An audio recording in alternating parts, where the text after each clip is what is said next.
My gut feeling is that I can't see Arsenal finishing above those two teams. I think there's enough quality in that team. We'll have a better fight. I think it raises their floor, but does it Does it raise their ceiling? Does it move the needle? Where do they go from here?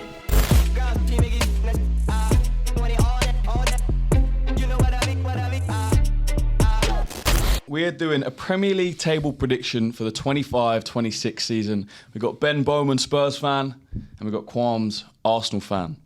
Right, starting with the bottom three, boys. Yep. Ben, who have you got in 20th? I've got Burnley. Okay. I feel like as much as they had a really solid defence in the Championship last year, Scott Parker hasn't really done enough to prove that he can manage at this level. I think they are really solid at the back. I do worry about them losing Trafford. Maxime Esteve as well is linked with a move away, who was one of the best defenders in the Championship last season.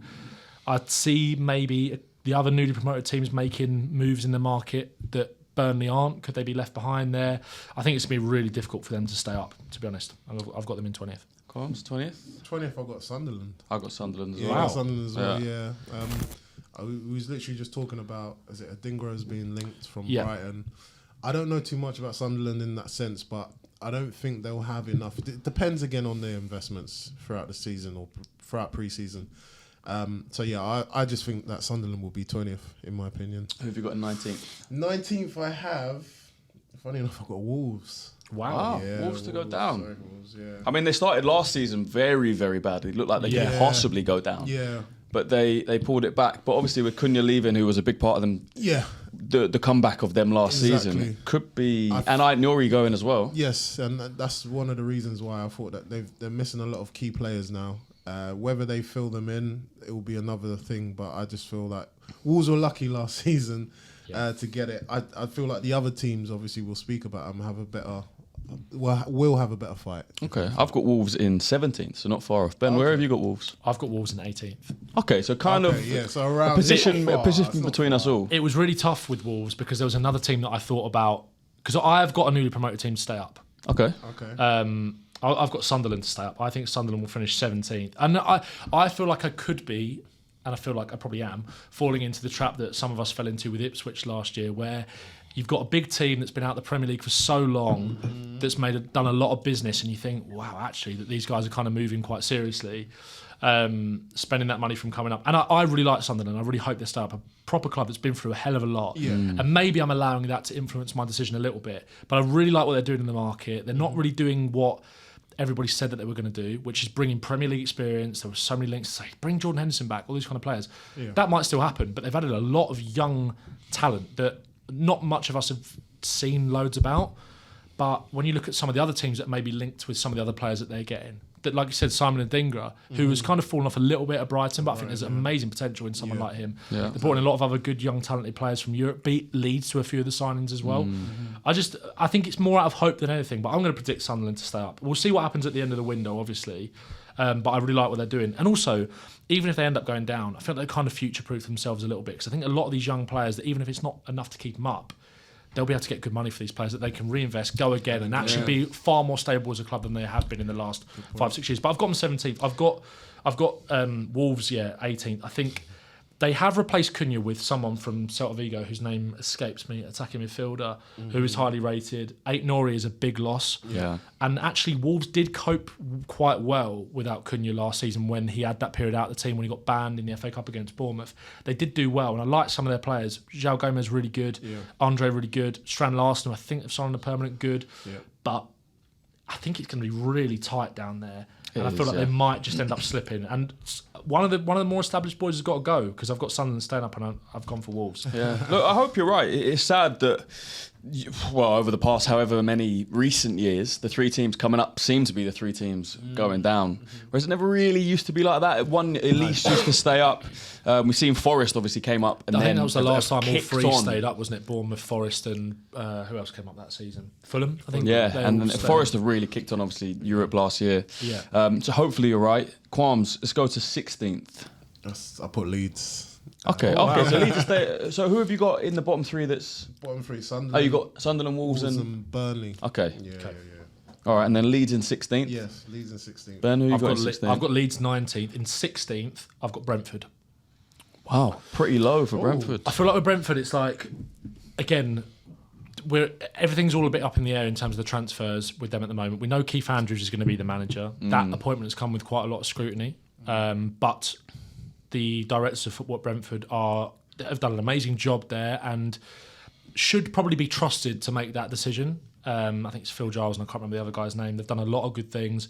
They trusted Frank at the start when things weren't going quite well. They've made a lot of good decisions for the betterment of the football club, and they interviewed a lot of other decent managers. I think Farioli, who was the Ajax manager, who's gone somewhere else now, was interviewed. They decided to go with a man on the inside in Keith Andrews and promote him.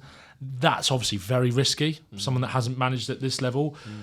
Also looks like they could be losing Mbuemo or Wissa or both. They've already lost Norgard. Three of their important players. If Mbuemo and Wissa go, and Christian Norgard as well. Yeah, they're very important players. Who's their captain, makes them tick. Obviously going to Arsenal. You're right, it could be a tough season. I've got Brentford in 11th. Wow, okay. But you've actually convinced me that they could be a bit lower. I was thinking of Brentford of last season. Those three players go in, a new manager coming in. I don't. There's a lot of people that kind of predict them to go down. I don't think it will get that bad. I don't think, my gut feeling is that they don't end up selling Mbuemo and Wissa. I think they'll hold very firm on that.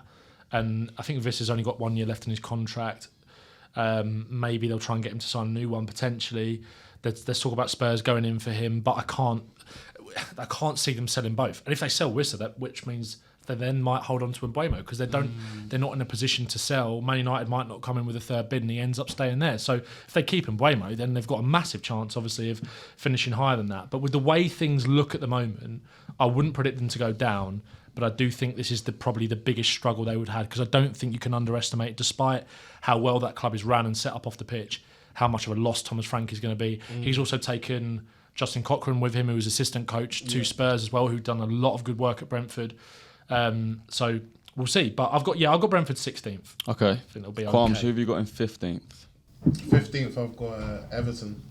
Okay. I've got Everton as 16th. Where have you got them? I've got Everton 14th. I've got West Ham 15th. Kwarmz, why have you got Spurs in... why have you got Everton in 15th? Everton are quite... it's quite interesting because obviously with the change of the stadium, I feel that they're kind of over the head, or they're kind of trying to work out in terms of the striker options. They've let Calvert-Lewis go. Where do they go from here? It's a very, very interesting club. There was a list, I can't remember, it came out on Twitter or on X now, where there was so many players that they've released or they've let go that have run out of their contract. And I just feel like Everton have got quite a lot to do. Yes, they're such again, one of the biggest clubs in the Premier League in the sense of they've been here for a long time, but I feel like they're not going to be good enough to stay maybe mid-table. They will probably drop off, so that's why I kind of put them there. Okay, 15th. I understand that. Let's just rattle through a few of these then. Who have you got in 14th, Ben? I've got Everton. I think with Moyes in charge now, I don't think they're going to pull up any trees necessarily in that first season at the new stadium, but I think it'll be stable, be solid. To be honest, I think with a lot of these teams, it's going to be tight for points. Yeah, a team that I've got 14th could finish 11th. There's not that much in it. Like, I've got Everton 14th for now. I've got Bournemouth above them in 13th, Fulham 12th, and Palace 11th. I've got Brighton in 14th. I think João Pedro is going to be a big loss. Yeah, Danny Welbeck already has his injury problems. Obviously, a year older. Matoma, obviously, great player. Is he going to stay? Is he going to go? I think he signed a new contract. You signed a new contract? Yeah, signed a new one. Okay. Yeah, okay. But still a year older. Does have injury problems himself. I like Brighton. I think they're a very good team. And their recruitment, maybe I've put them a bit too low. I'm going to stick for Brighton in 14th. Brighton are a really tough one. They are. I've kind of routed you. You got them on high. You got them in my top 10, but Brighton are a really funny one to predict every year. It could happen. Yeah. They could finish 6th next season, and I'll go, well, I was completely wrong. Yeah. I've got Spurs in 13th. Ooh. Ben, as the Spurs fan, where have you got them? I've got Spurs in 7th.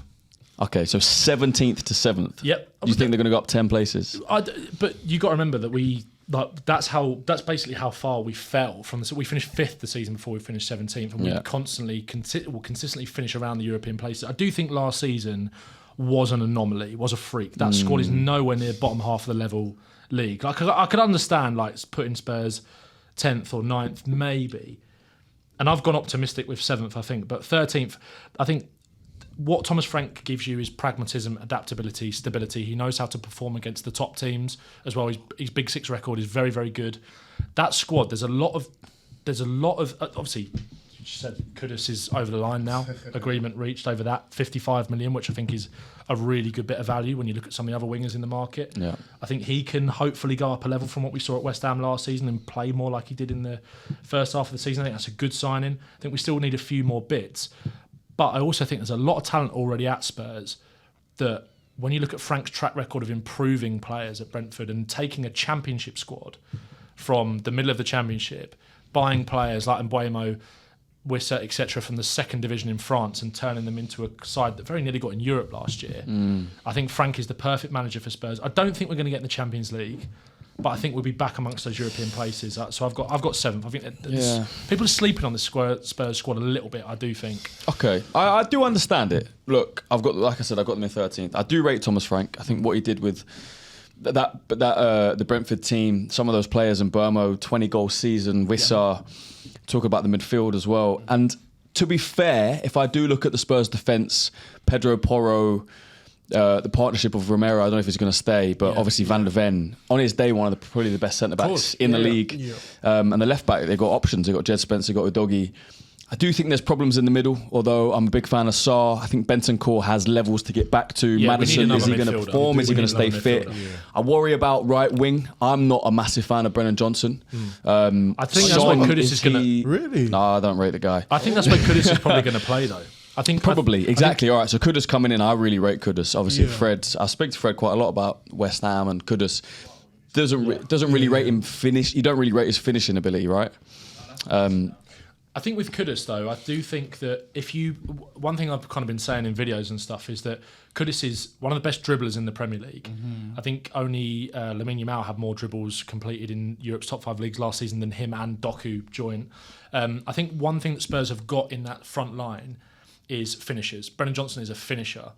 Tell, I think, is that sort of player as well. Son, if he stays, is a finisher. You want them attacking space. Yeah. When you've got a player like Kudus, who is so strong in the dribble, so dribble heavy, taking players out of the game, whether he plays on the right, plays in the middle, plays on the left potentially as well, I think that brings in players like Johnson, who might play on the left-hand side or the right-hand side, or Tell a little bit more to finish off the chances in space that has been afforded to them by Kudus' kind of influence and taking players out of the game with his dribbling. So I think I think that adds a really nice balance to Spurs' front line. It does. Solanke, for me, still isn't quite. There's a level to go up to. I think he's a decent player, but going from Kane to Solanke is a big drop off. I think we need Spurs need another midfielder. That's got to be the priority after Kudus. Yeah, and if Romero goes, looking like he might. But at the moment, I can't see anyone paying the money for Romero. That's the thing, and I do think with Spurs, like you mentioned, maybe there is an element of.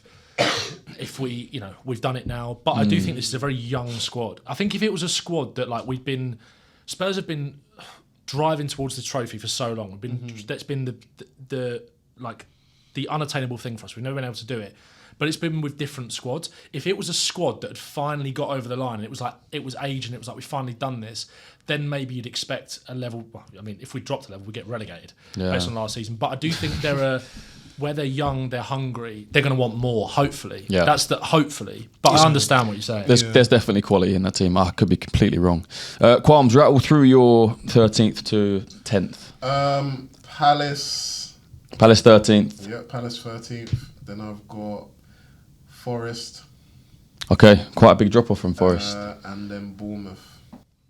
Okay, Semenyo staying at Bournemouth. I'm surprised he's staying.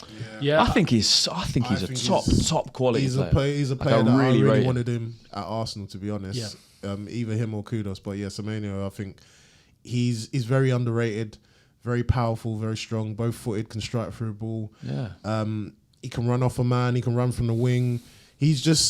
It's really strange to see such a player of his stature to be so dynamic as well.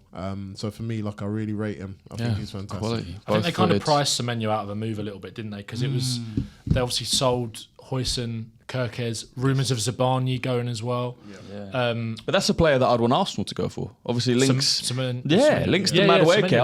I think Semenyo's, I don't want to say good enough to start, but I prefer Semenyo starting over Martinelli than Madueke starting over very someone powerful, like Martinelli. Very, very good. Where have you got Forest? I've got Forest in 10th.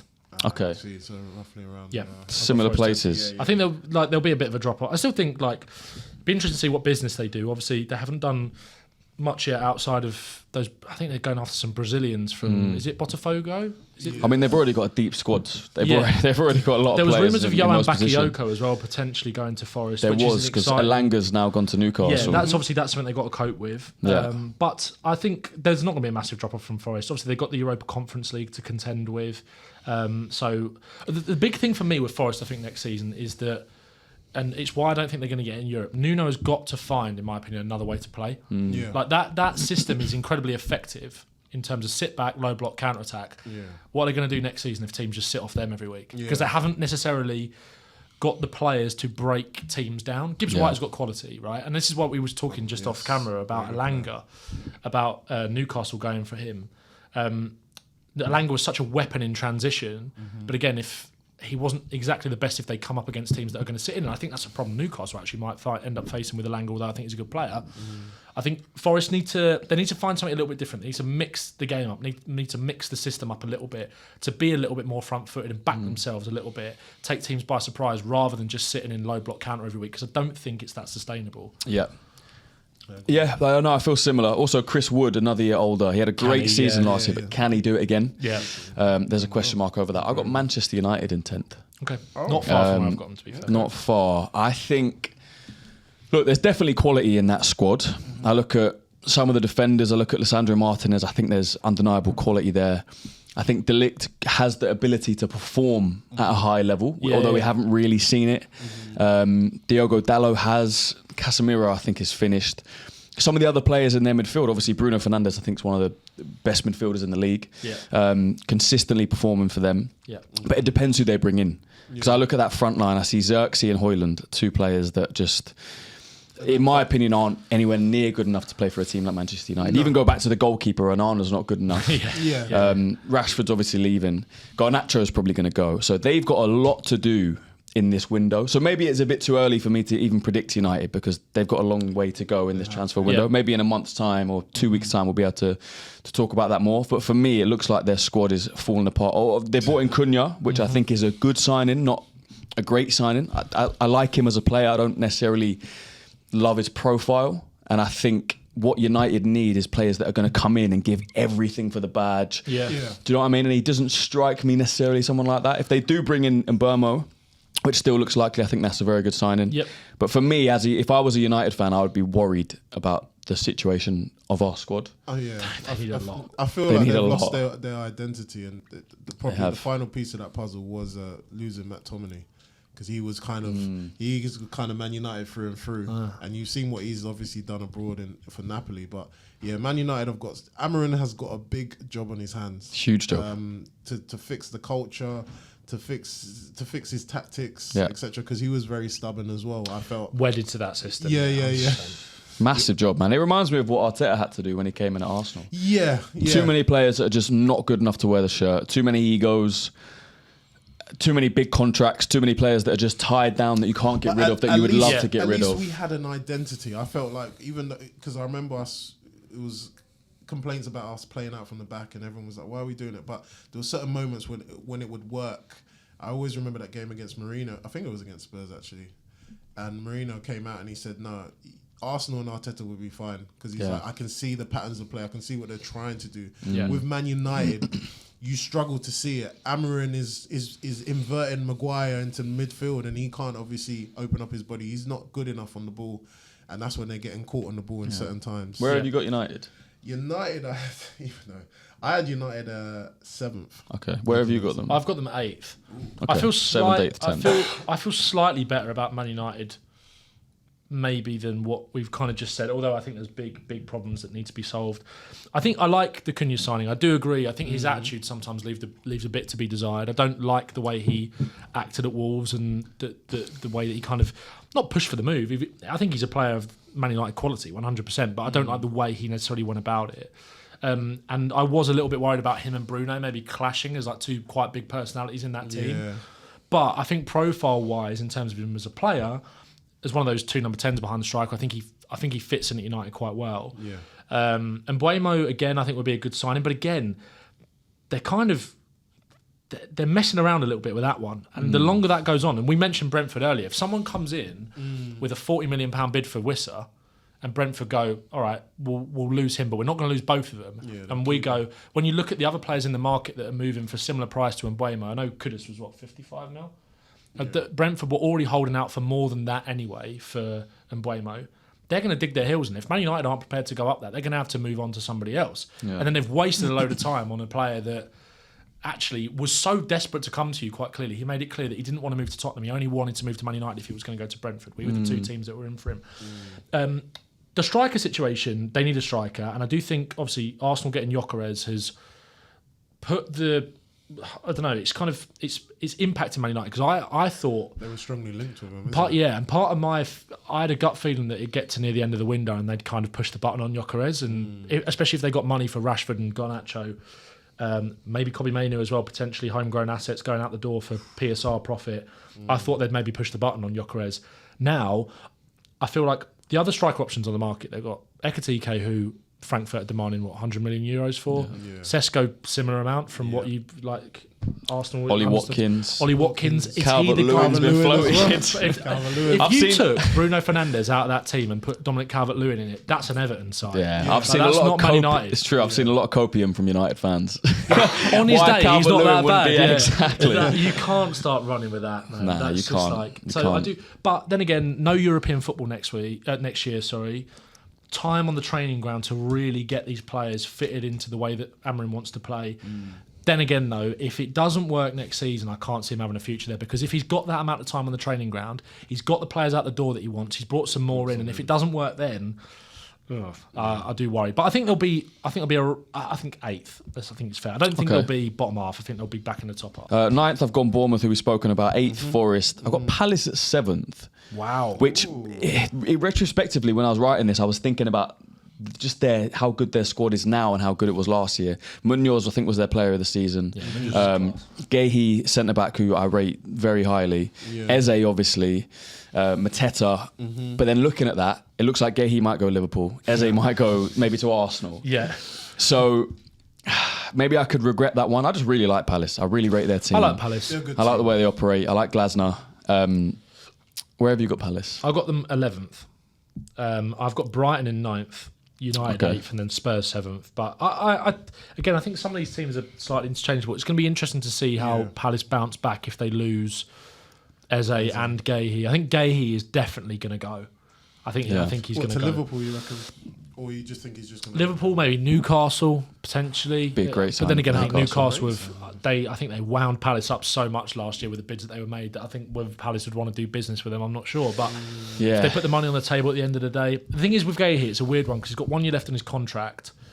Are Palace just going to say, we'll take any money we can get for him now? They're still going to ask for good money. He's an England centre-half. He's arguably England's best centre-half. So, it was. The last it was at the World Euros. So, but I think Palace will be fine. I think they'll be absolutely fine. But Glasner's a really good manager, and I trust them to bring in good replacements for the players that they're going to lose. But I've got Brighton 9th. I think Brighton are so hard to predict. And they always kind of end up surprising you. I think Herzler's a good manager. They've got some good young players that I think they're waiting to go up a level.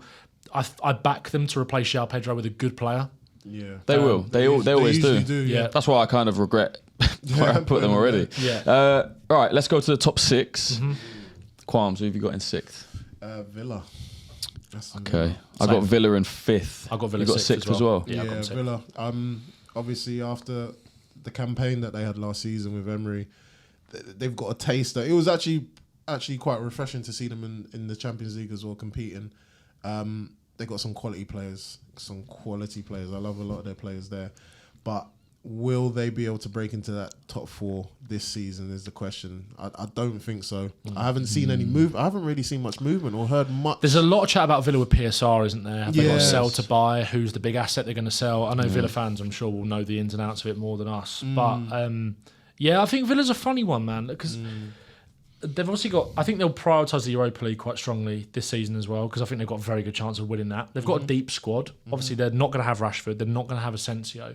So they've got to find a way to replace those two players, because both of them did have an impact, obviously, at Villa. Can Marlon have an impact over the course of a whole season?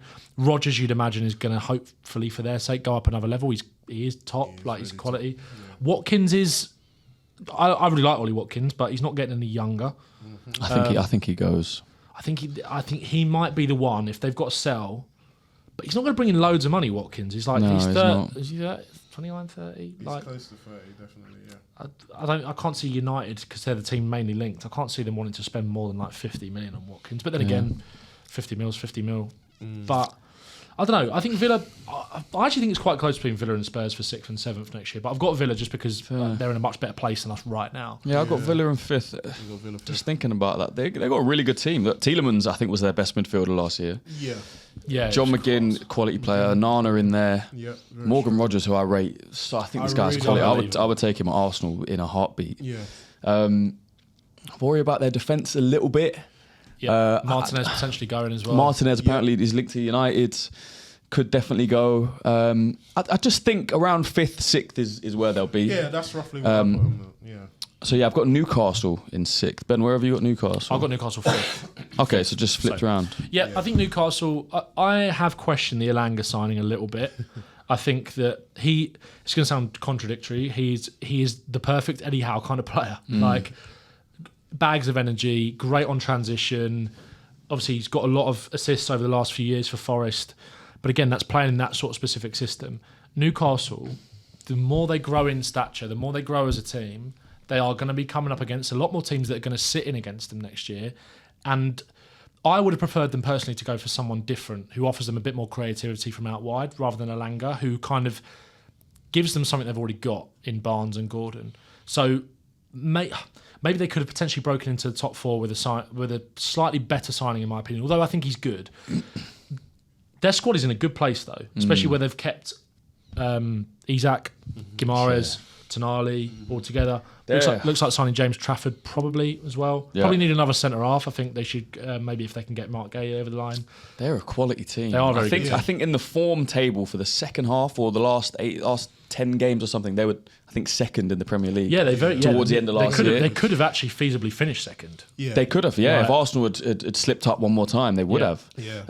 Arguably, their midfield is, Joelinton, on their day, Tonali. the best in the Premier League. Joelinton, Tonali and Guimaraes. And then if you look at that attack, 2 of the best, obviously, I think personally Isak is the best striker in the Premier League. Yeah. Gordon on his day is one of the best left wingers. I agree with you about Elanga. I don't think it necessarily raises their level enough, but he is a good player.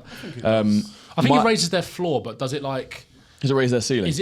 Does it move the needle? Like, yeah, I know what you mean. Sure. Jacob Murphy on right wing. Jacob Murphy's an underrated player. He's very good as well. So is it that much of an upgrade? I guess we'll see. He has played for a big team already. Look, I've got a lot of friends at United fans that I've spoken about Elanga. Yeah. And they say when it comes to the crunch moments, he just didn't do it. Yeah. And then the pressure was off a bit of Forest. Yeah. So, I don't know. But yeah, I've got Newcastle in 6th. All right, let's move on now to the interesting part. I'm going to start with my 4th, and I think this might raise some eyebrows. I've got Liverpool finishing 4th. Why? I'll explain. Right, I think they're a great team. Right. Obviously, they won the Premier League last year. Best team in the league, hands down. But I question Salah signing a new contract at his age, 33 years old, going to be 34 next season. Can he still perform the way he did last year? Is he going to be as good? I don't think he will be. I don't think he can possibly perform as well as he did last year, getting a year older. He's a quality player, but he was phenomenal last year, right? Yeah, come on, man. Okay, I look at Van Dijk and I think the same thing. Van Dijk. Van Dijk. Oh, Come on, Boys, man. let me explain, all right? I think the same thing about Van Dijk, right? They're both going to turn 34, which is old for a footballer in the Premier League. Can they maintain those levels after just having played the amount of football they played, going deep in every competition, getting to the final of a Carabao Cup, winning the Premier League, played a lot of football, right? Trent Alexander-Arnold, who I think was the best right back in the Premier League, leaving. Don't get me wrong, Jeremy Frimpong, good player. Yep. Can he do it in the Premier League? Maybe he can, maybe he can't. Kirke's coming in at left back. I think he's a good player. Again, from Bournemouth, player I rate, who I probably would have taken at Arsenal. But can he perform now with this pressure on him? There's a lot of questions, right? Is Konate going to go? Right? Are Real Madrid going to come in? Are they then going to get Gahey? Then to have Van Dijk and Gahey to perform, to create a new partnership? Yeah. That's another question. Then I move on to their midfield, which I think is a little bit undeniable because I rate Gravenberch. So good. Is he going to be as good as last year? McAllister, very, very good player. Like I said, I've got the questions on Salah. I have my questions over the striker. Don't want to get too much into it because we know some sad news, obviously, talking about. Yeah. Darwin Núñez looks like he's going to go to Napoli. Yeah. And it looks like Luis Diaz might even leave. He's linked to a lot of teams. Yeah. So are they going to be light in attack? I don't know. It just, my gut feeling looking at Liverpool is that they can't possibly bit of prey and a bit of copium in here. I just have a feeling they're going to drop off. I mean, the hardest thing is to go again, isn't it? The hardest thing is to go back to back, and they have set a marker down in the transfer market by bringing in one of the most talented players in Europe in Wirtz. Obviously, they've strengthened where they needed to strengthen, or replaced players where they needed to replace players. In obviously, Kirkes coming in as that starter for Robertson, Frimpong obviously at right back. They have also got Conor Bradley, who I think because I think Frimpong's a funny one. I think he'll be utilised more as like a squad option. Like, he's someone that can, if they're playing against a team that can really sit in, he's your attacking fullback that's going to get up and down, hold the width so Salah can kind of come inside. Bradley, I think, will start some of the games against more of the better sides. Yeah.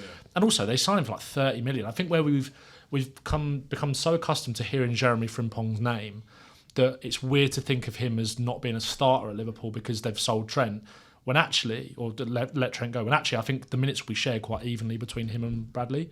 I think it's a really dangerous squad option. Their midfield is... McAllister is one of the most underrated players in the Premier League. Yeah.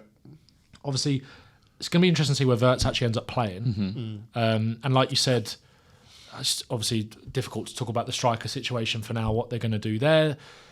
Do they sign like a versatile attacker that can maybe play up front and out wide as well? If Diaz and Núñez were to both go, maybe they go in big for someone like an Ekitike, potentially, I think would really suit their system. Yeah. I think it's difficult to write off Salah because I think we do this every year. And obviously every year here he is getting a year older, so it makes more sense to go, surely not again this year, like he can't do it. Yeah. I don't think Salah's going to have a, 50 goal contribution there or thereabouts season that he had last season, but I still think he's going to show up, man. I think he has to. Yeah. I think, and Wirtz, I haven't got Liverpool to win the league, but I don't think they'll drop as low as fourth. Yeah, no, I agree. Kwarmz? Yeah, no. I mean, you was talking about the midfield, and I was thinking of Szoboszlai as well. I didn't even mention. There's a couple of names I didn't mention. Szoboszlai. In terms of him and the relationship between him and Wirtz will be quite interesting to see. But I feel like although Liverpool may lose a Núñez or a David or a Luiz, they have so much depth in their squad. You know, even Cody Gakpo, you think about him. Yeah. And with Arne Slot now he's ticked that box. I feel it releases a lot of pressure off of him. It's very unfortunate what happened with them losing, or us losing Diego Jota, of course, as well. But I feel like the Liverpool faithful will want to go out and win this title for him. Yeah. So I feel like that's going to play a major part as well. I can't write off Salah. I made a mistake. I made a big mistake. We've all done it. We've all done it. And I said, Salah, I can't write him off. He is literally world class. He is top of the top. His mentality is one of the best. Hence the reason why he decided to, obviously add another year on at Liverpool, because he believes he can still hit those numbers. I believe he will. Yeah. I'm just thinking about what their midfield and attack's going to look like in terms of the six. It's probably going to be Gravenberch, McAllister, Szoboszlai, with Wirtz almost playing as the false nine in front of them. Yeah. Salah on the right and either Diaz if he stays or Gakpo on the left, which is very good. Yeah. But like I say, I think I'm more hoping that Salah's not going to be here, that Wirtz isn't going to perform to the levels that people think he is. Can't doubt the inevitable man. You can't. The numbers Wirtz gets in Europe is ridiculous, and he's kind of similar. He reminds me of a little bit of a Coutinho. I think they've got a little Coutinho back. So he's magic. He is. Yeah. I hope he's not. So where have you got them? I've got Liverpool second. Where have you got them? Same. Second as well. Who have you got in third? Who have you got in fourth then? Chelsea. Yeah. I think Chelsea, one thing I think is that this top four, I think there'll be a bit of a gap. Like we spoke about Newcastle and Villa in fifth and sixth. I think we'll have the kind of established top four this season. Fifth might still get Champions League, but I think there will be a bit of a gap between fourth and fifth. And I think Chelsea, despite having them finishing fourth, I think they will have a big role to play in the title race. I don't think they'll win it. I haven't predicted them to win it. But I think they will surprise people. I think they will, obviously they finished fourth last year. I think they'll sustain that this season. I think they'll be better over the whole course of the season than they were last year. But I just don't think it's going to be enough with the quality of the other teams to win the title. But I think it's going to be very tight between those sides. So I've got them fourth, and I've sort of got Liverpool second. I got Chelsea in third. I was toying. It was between Liverpool and Chelsea for third and fourth. I just went for Chelsea because of the depth of the squad. Yeah. But I do think there are still gaps. I think the goalkeeper's not quite good enough. Yeah. I think they're a midfielder away from being a very good team. I'm not a big Enzo Fernandez fan. I think their striker problem. Don't get me wrong, João Pedro's a good signing, but Nicholas Jackson I still think is going to play a lot of minutes. I'm not sure about Pedro Neto being up there with, challenging for a title and being around there. But there is undeniable quality. I think Colwill and Tosin have made a very good partnership. Reece James, if he can stay fit, with depth there with Gusto. Yeah. Cucurella I really rate as a left back. Yeah, Caicedo, I think this guy is top quality.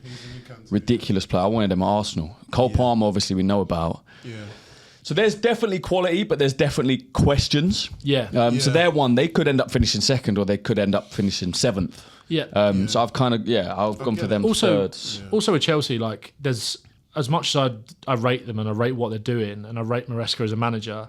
There's a lot of big factors at play here as well. How much is they're in the final of the Club World Cup? Is that going to cost them at some point later in the season with the lack of break that they're going to have? Yeah. Are these young signings that they're making going to hit the ground running straight away?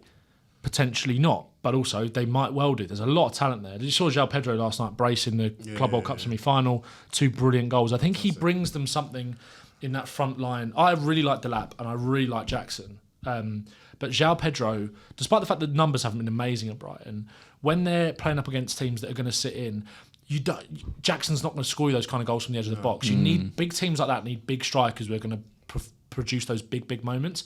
And I don't think Pedro's going to get 25 goals, but against a team that they're finding hard to break down, he's the one that might go, give me the ball on the edge of the box, I'm going to bend one in the top corner. Yeah. Jackson's not going to do that. Delap isn't that kind of striker. So it'd be interesting to see how the minutes are shared around. But I think even if Chelsea finish fourth, I think they're on the right trajectory. They've just got to take their moment when it comes if one of the other teams slip away. Yeah. You got them in fourth as well? Yeah, I had them in fourth. My biggest thing for them is, like I said, I spoke about it earlier, was their back line and their goalkeeper in Sanchez. Yeah, that's the big thing. That's the thing. I don't have faith in Colwill, Chalobah, Tosin. As much as I do rate them, have they got what it takes defensively to win a title? Attacking wise, we've named a few players. So yeah, for me, in the attacking elements, they're fine. But I think defensively, that's where they'll fail. Yeah. Who have you got in third? Third, I've got City. Interesting. Yeah, I've got City. As much as I love Pep, I think he's one of the best managers we've ever seen. Yes, he had a little downfall last season. He's brought in some new talents. Will they make the changes in the sense of Shirky, Mamouche? Will they click? I always follow whatever Pep's doing, then the rest of the Premier League kind of follows suit, isn't it? In the sense that when everyone was going, when they went out to get Erling Haaland, everyone was like, right, we need to get a number 9, we need to get a target man.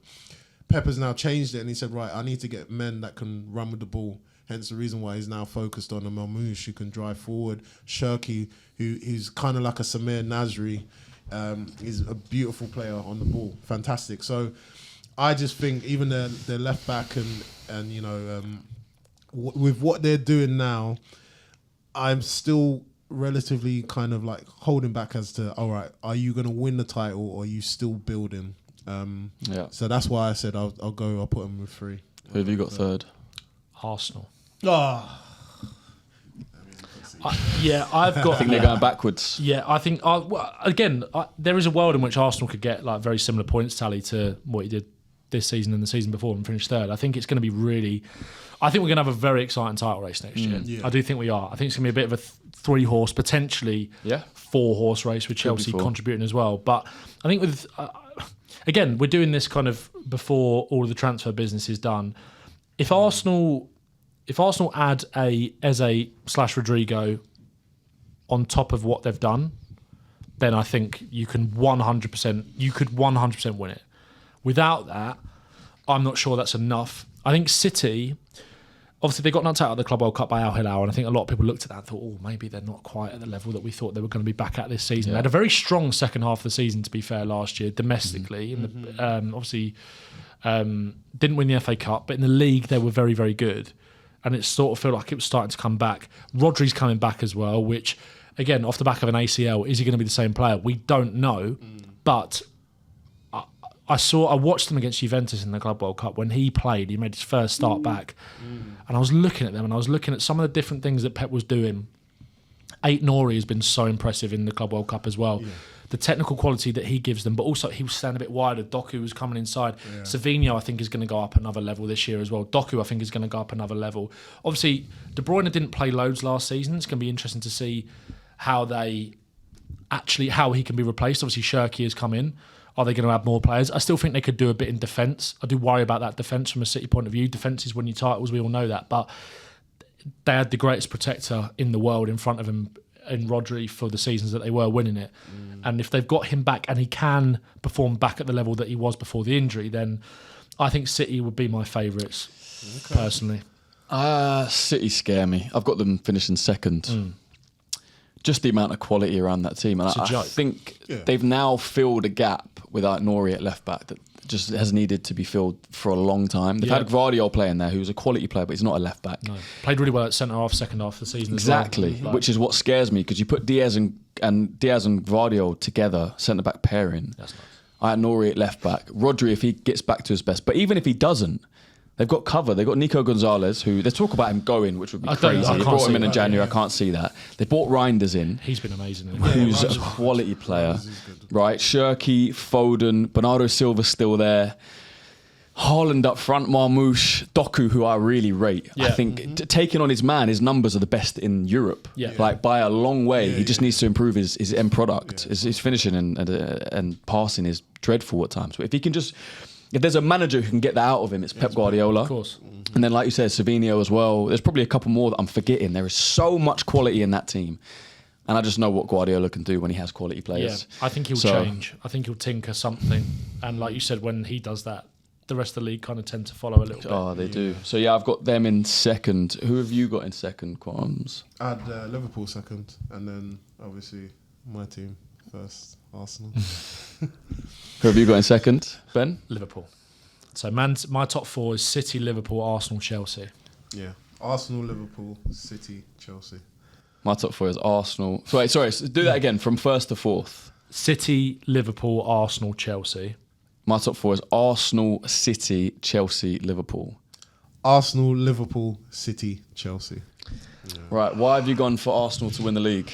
It's just what I've been saying the whole day, or to be honest, throughout the season. I feel like this is the penultimate season for us. Ben was right. If we do get certain signings in, like your Eze's, Gyökeres across the line, we've already got Zubimendi in, which is key. I feel like Arteta really wanted him in the squad. I just feel like now we have the experience, we have the know-how, and then we'll have the element of quality, because that's the one thing that we've been missing, that star-like quality. We can't rely on one player with Bukayo Saka. If you bring in a player that can still beat his man, but he can also shoot from outside of the box with Eze, I feel like players like that we need. If we can get them across the line, I believe we can go the distance. It was just unfortunate last season what happened with us. There were so many drawbacks, and I feel like Arteta would have learnt his lesson. He should have learnt his lesson, to be honest. So I feel like this is the season for us. And then also as well, because the seasons before, they've always said Chelsea are going to come back stronger, Man City are going to come back stronger. This was Arsenal's season. And because now everyone's just like rubbishing it away and like, yeah, there's no way Arsenal are going to win it this season. I feel like this will be the season for us. It almost feels like there's less pressure on Arsenal in a weird way to win it this season, because other people are talking about other teams becoming so good. Yeah. But there is all the pressure on Arsenal because it's Arteta's last. Yeah. He's needs must. He is now or never, do or die. It's now or never. Yeah. What are you thinking about Arsenal for next season? I think Arsenal will be really strong again. Like having them third isn't an indicator that they can't compete in the title race. Like I definitely think you can, but I look at Liverpool, I look at City, and I just think My gut feeling is that I can't see Arsenal finishing above those two teams. Yeah. So you've got City first. I've got City to win the league. I think they'll be better. Last year was their kind of year off almost. People forget they won the league 4 years in a row before that as well, and they've refreshed the squad. It's got young energy. Arsenal have done well in the market so far. I think you need to do more. Like I said, if you get a Rodrigo or an Eze, that's when I'm really scared. As it stands right now, I don't think you've done enough to win the title, personally. Also with Saka, Saka had a big injury last season. He could get another one this year potentially. That hamstring, once you do one hamstring injury, they start coming back. Who knows? It's so tough to call. But I've got Arsenal third. I've got Arsenal to win the league. And look, I'm an Arsenal fan. I'll back your boys. I have to back my boys. I've backed them to win the league, I think, the past 2 seasons. And they haven't been far off. Right? I look at 2 years ago, 89 points in the Premier League. Right? 1 point less than the Invincibles. The only manager in Premier League history to get 89 points and not either win the title that season or win it or go on to win it. 89 points in the league is a ridiculous achievement. I know we didn't win it. You can laugh at them all you want, but that's crazy for a manager in his first job, right? And keep in mind, he had Kai Havertz playing up front and he had Martinelli playing on the left. 2 players that are not rated at all by a lot of Premier League fans, right? I don't rate Kai Havertz personally, but what he got out of him, especially the second half of that season. And Martinelli, who wasn't even the best version of Martinelli we've seen. Yeah. Imagine now if he can replicate from the rest of the team what he did that season. Put someone like Gyökeres up front, put a Rodrigo or an Eze on the left and have Martinelli as the backup. If we can get the best version of Saka back, which I think we can, I think he's looked... You can see a lot of the time if a player looks different in the way they dribble after an injury or the way they shine out of challenges. He doesn't look like he's changed too much. No. And I think you saw in the quarterfinal and semi-final of the Champions League that he was still putting his body on the line. He still looked like he had that quality in it. That injury hasn't affected him as much as some fans are scared that it might. I think if we can get the same resoluteness and quality out of the defence, the partnership between Saliba and Gabriel. Again, questions about Gabriel. Is he going to be the same player? Because he didn't play towards the end of the season at all. So we haven't seen Gabriel come back. Jurrien Timber, if he can stay fit, for me, I love this player. He was my player of the season last year. Yeah, he's great. Miles Lewis-Skelly, left back, who I love as well. Only 18 years old. Don't want to get too over myself on him. David Raya, I really rate in goal. I'm not worried about. Now, the midfield is a question. Declan Rice isn't a question. Thanks for him, Fred, West Ham fan over there. No question about him. I don't really know where he plays. Does he play as the 8 all the time now Zubamendi's in? Does he play as a 6 sometimes and Marino plays in the 8? I don't know yet. But I don't have any questions about Declan Rice. Zubamendi I do have questions about. Because when I've watched him, I've never been like, wow. Which we said about earlier in the show before about that position not being a wow position necessarily. Yeah. So I just hope a lot of Arsenal fans and pundits and whoever that talk about him highly are correct. If they are, it looks like we've got a top quality number 6 there. Yeah. So him alongside Rice and then Odegaard I have questions about. He's a player I love. Was my favourite Arsenal player probably for the last 3-4 years until last season. Where we have to face it, he was pretty dreadful. Probably our worst player in most games in the second half of the season after coming back from that injury. Personal things off the pitch as well, having a kid and whatever. Cool, but I don't really care about that. Right? I care about your performance on the pitch, you being our captain, you being at least, in our top 3-5 performing players every single game. Putting the team on your back. I didn't see him do that once last season, right? So can he get back to his levels? I worry about, which is why I'd love to bring in Eze, because I feel like he can challenge the left wing position and he can challenge Odegaard's position. For sure. And then if Nwaneri stays, who I would love to keep him, I know Arteta doesn't rate him necessarily as a 10, but I think Nwaneri can challenge that position as well. If Odegaard has 2-3 bad games in a row, I want to see him out of the team. I don't want to see him still in there over and over again because we know what he could do before. Saka, like I said, no questions about. So I think there's enough quality in that team, especially if injuries go our way as well, because they didn't last year. There's enough quality in that team with a couple more signings to win the league. And I think we'll do it. Every team gets injuries though, don't they? They do. Like but Arsenal have got to build a squad to actually be able to cope with them, and it feels like maybe you are doing that. I saw links to Mosquera, is it the centre half as well? Yeah, it looks like they're going to bring him in. You don't really have the natural replacement for Saliba. So there's no excuses for Arsenal next season. No, there isn't That's the big all. thing. and that comes with pressure. But yeah, we'll see. It's Arteta's last season if he doesn't win anything. Do you think? Yeah, 100%, no doubt. He'll Even still stay fans, I'm not sure he will. Even fans that love it, I love him. Like I was gonna say I personally wouldn't get rid of him even if he didn't win anything. But then it's 6 years, man, and like as quality as he is, and as good a manager as I think he is, it might just be time to shake things up. I will still be grateful for him as an Arsenal manager from where he's taken us from and to. I always will be. We were in the depths, we were in the mud, we were a banter club. I hated most of our players. Now I look around that team, I see leaders, I see fighters, I see players that I love in pretty much every position. So that's what he's done for Arsenal. I know he hasn't won trophies for Arsenal, which is the biggest thing on most fans' lips. So if he doesn't do that, he probably will have to go next season, although I won't love it. But yeah, like I said, it's now or never. If he doesn't do it, 6 years without a trophy, he'll probably go. All right, boys. We shall see. Thanks very much. That was our Pleasure. prediction. Let us know what you think in the comments. Who's going to win the league? Who's going to get Europe? Who's going to get relegated? And we'll see you in the next one.